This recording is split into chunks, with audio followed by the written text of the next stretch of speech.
Are you strapped in tight? You'll need to retrace your steps after this one. Ready? Chloe had always been a little shy, an adorable girl. She wasn't the type to be the center of attention, always lingering on the outskirts of conversations, quiet, often invisible. She preferred it that way.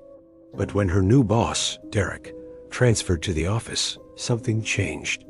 Derek was different, charismatic, confident, always a smile, always friendly. His presence filled the room, and Chloe couldn't help but notice. She told herself it was nothing more than admiration.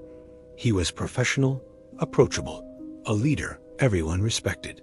But the way his eyes lingered on her during meetings, the way he'd occasionally stop by her desk to ask how her day was going, Chloe couldn't help but feel there was something more there. She told herself to stop imagining things. Derek was married, happy with his wife, Sarah, but every glance he gave her, every kind word, it felt like something else. It started small, accidental encounters in the hallway, bumping into each other at the coffee machine. Then Derek started offering Chloe rides home after late nights at the office. It wasn't unusual. A lot of people took advantage of the free ride.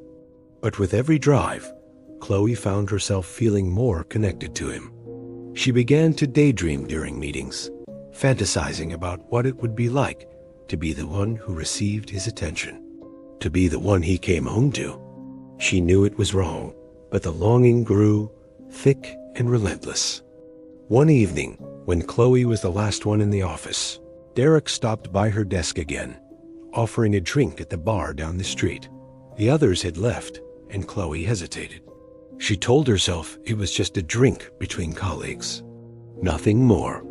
But that night, something changed. They talked for hours. Derek listened intently as Chloe shared details about her life. For the first time, she felt seen. For the first time, she felt like he was really listening. The next few weeks were a blur: coffee breaks with Derek, late-night chats in the office, long texts exchanged after hours. She began looking forward to the messages, the sound of his voice, the way he made her feel important. But then, it happened. Chloe was standing by her desk one afternoon when Derek approached her. He stood too close, his breath warm against her cheek as he leaned over to look at a file she was holding. His hand brushed hers. It wasn't an accident. It lingered just long enough for Chloe to feel her heart race. That was the moment she knew. She was hooked. She had crossed a line, and somehow he had too. Chloe didn't pull away, didn't retreat. She smiled, cheeks flushed, feeling a rush of excitement she couldn't control. She never imagined it would go further, but every time Derek looked at her, every time they shared a moment, Chloe began to believe they were meant to be together. She convinced herself that this was fate, that what they shared was real. One evening, Chloe was browsing through her phone when she received a text. It was from Derek's number, but when she opened it, the message was a little strange. "I saw you today at lunch with Mike. You looked really happy." Chloe frowned. She hadn't had lunch with anyone named Mike. The last time she'd seen Derek was at a meeting, but she had no idea how he would know that. She texted back, asking if there was some confusion, but Derek didn't reply. A few hours later, she received another message, this one more unsettling. "You looked great today, by the way. I hope you didn't think I didn't notice." Chloe's heart skipped a beat. How did he know what she was wearing? She hadn't mentioned it to anyone. The texts grew more frequent, more intimate, more invasive. Sometimes they would arrive in the middle of the night, messages about her appearance, her voice, how he admired the way she carried herself. Chloe tried to brush it off, but the unease lingered in her stomach. Then one day, Chloe returned home from work to find a note on her doorstep. It was written in Derek's handwriting. "I've been thinking about you all day. I know you want this too." Her hands shook as she read it over and over, unable to comprehend the reality of it. She hadn't said anything, hadn't done anything to lead him on. But now, It felt like she had no escape. She called her best friend, but the phone call was cut short when her front doorbell rang. Chloe rushed to the door, her heart pounding. But when she opened it, no one was there. The only thing she found was a single red rose, placed carefully on the welcome mat. Things took a darker turn when Chloe noticed something strange in the office.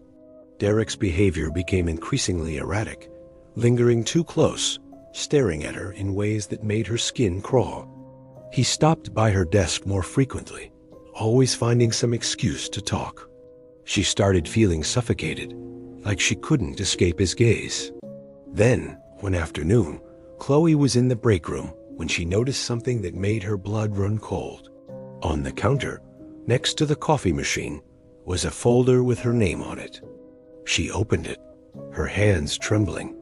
Inside were photos of her at home, in the office, walking to her car, sitting at her desk. It was like he was watching her every move. Terrified, Chloe confronted Derek the next day.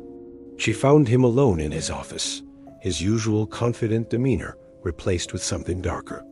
"Derek, what is this?" Chloe asked, holding up the photos. He smiled, a twisted, cold smile that sent chills down her spine. "I told you, Chloe, we were always meant to be."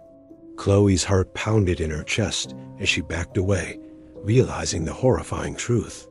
Derek wasn't just infatuated with her, he was obsessed. And no matter how many times she tried to push him away, no matter how much she pleaded for him to stop, he wouldn't. Later that night, Chloe received a final message from Derek's number. "I'll be waiting for you. You'll come to me eventually." Chloe left the office that night, never to return. She changed her number, moved to a new city, and started over. But she never forgot the way Derek's eyes had glinted with madness, the way he had watched her from the shadows, silently stalking her every move. Do you think obsession can ever be ignored? Or is it something you can never escape once it starts? I guess the saying, "Don't start something you cannot finish," goes a long way. What do you think of this? Comment below and subscribe for more everyday thrills. And always be aware of the people around you.